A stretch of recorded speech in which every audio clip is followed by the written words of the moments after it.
ang nabalitaan ko mula sa aking mga empleyado, ang ating mga abogado sa Legis, sa opisina namin, sina Senator Gatchalian at Senator Zubiri nagbabakate na daw ng premises nila. Kaya nagtaka kami bakit alam ba nila ang mangyayari. Dahil kami nagkakaupos at inaabangan yung pagdating ng mga articles of impeachment kasi talagang determinado kami na talagang mag-convene ka agad para walang masabi yung tao na pinagtatakpan o dinedelay. Gustong-gusto namin na tanggapin na yung articles of impeachment. Andun kami, mahinahon na nagkakaupos, pinag-uusapan kung anong dapat gawin.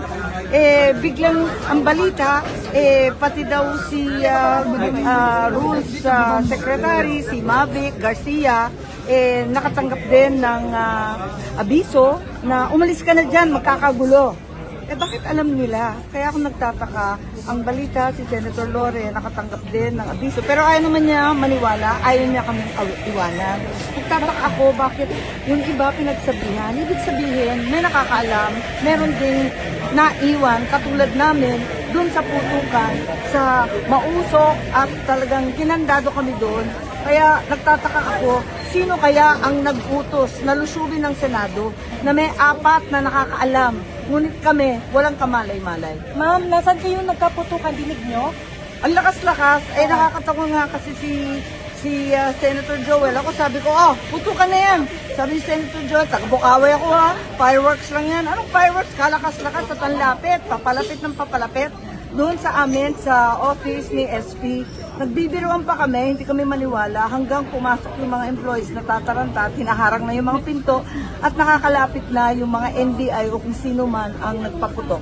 So talagang Senate siege ang dating, hindi ko maintindihan. Bakit naman isi-siege dito? Sa kagustuhan ba nila ito, maaresto si Senator Bato? Dapat sumunod lang sila sa Korte Suprema. Sinabi naman ng Korte Suprema, 72 hours, may TRO na. Ano pang gusto nyo?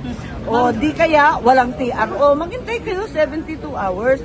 Wag naman yung ganito na sa kagustuhan, damputin si Senator Bato, talagang lulusubin ng Senado at naka-hostage lahat ng senador ng Republika. Anong naramdaman nyo? Anong narinig nyo putukan? Anong ginawa ninyo? Well, nagagalit ako kasi syempre mga tauhan natin, tapos mga kapwa-senador, bakit may nagpapaputok dyan sa labas? Ang kaba ko rin, dahil ang security ng Senado, very basic po, wala kami mahahaba. Ang balita, yung mga NBI, nagsidatingan talagang ang lalaki ng baril. Tapos ang balita pa, may helicopter daw na umaaligid kanina. Yun nga, di nagkakakabahan na talaga lahat ng mga tao rito. Tapos pinalabas pa.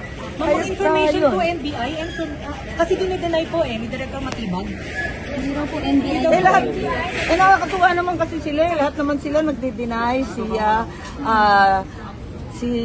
sina DILG, dumating pa rito, PNP, dinideny, si Matibag, kahit nakatatak NBI yung mga tao dyan sa papasok ng GSIS, na pilit pang nagdidrill, binubutasan na nila yung pagitan ng GSIS at ng Senado, binubutasan na nila yung pader.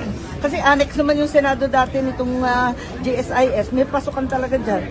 Abay si Matibag, o kung sino man, ipaliwanag nila kung anong ginagawa nitong mga NBI nila. Bakit nagkalat sila rito? Bakit binubutasan yung pader? Panawagan. Hindi ko nga maintindihan di ba? Dapat may pahintulot dito sa Senado. Wala namang pahintulot. Kaya siguro na pumiglas binutasan na lang ng pilit. Tama ba yun? Wala na respeto, Senator, no? Kinausap naman niya si Alan, Peter, at sabi niya, hindi rin daw siya. Lahat na lang sila, hindi sila ang nag-utos sa paglusob ng Senado. Kaya ano ba ito? Flood control na ulit?